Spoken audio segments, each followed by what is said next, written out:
Alors, cette vidéo est dans le chapitre concernant la résolution de problèmes à l'aide d'équations.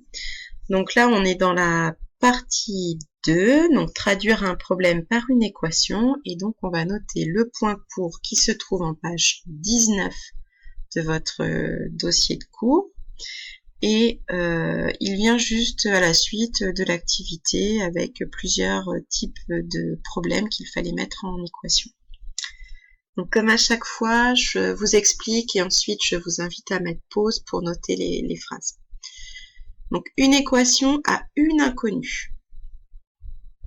On verra plus tard qu'on peut avoir plusieurs inconnues.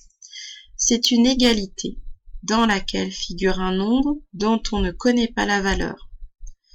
C'est ce nombre dont on ne connaît pas la valeur, c'est-à-dire ce que l'on cherche, qu'on appelle l'inconnu.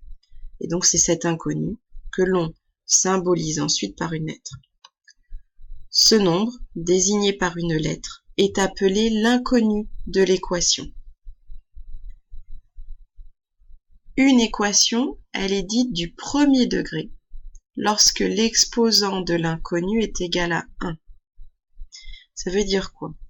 Ça veut dire que le x, en fait, le sous-entendu, c'est qu'il soit puissance 1.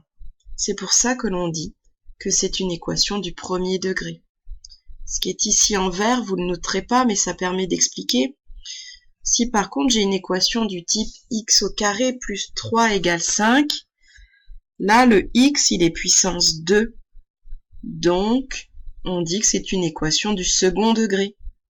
Si j'écris x puissance 3 plus x puissance 2 moins 15 égale 23, l'exposant le plus haut, c'est 3. C'est donc une équation du troisième degré. Et ça, on peut le faire infiniment, une infinité d'exemples.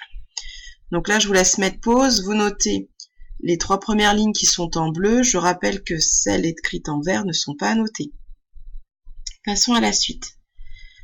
Résoudre une équation, c'est-à-dire trouver ce à quoi est égal à x, c'est trouver toutes les valeurs de l'inconnu pour lesquelles l'égalité est vraie.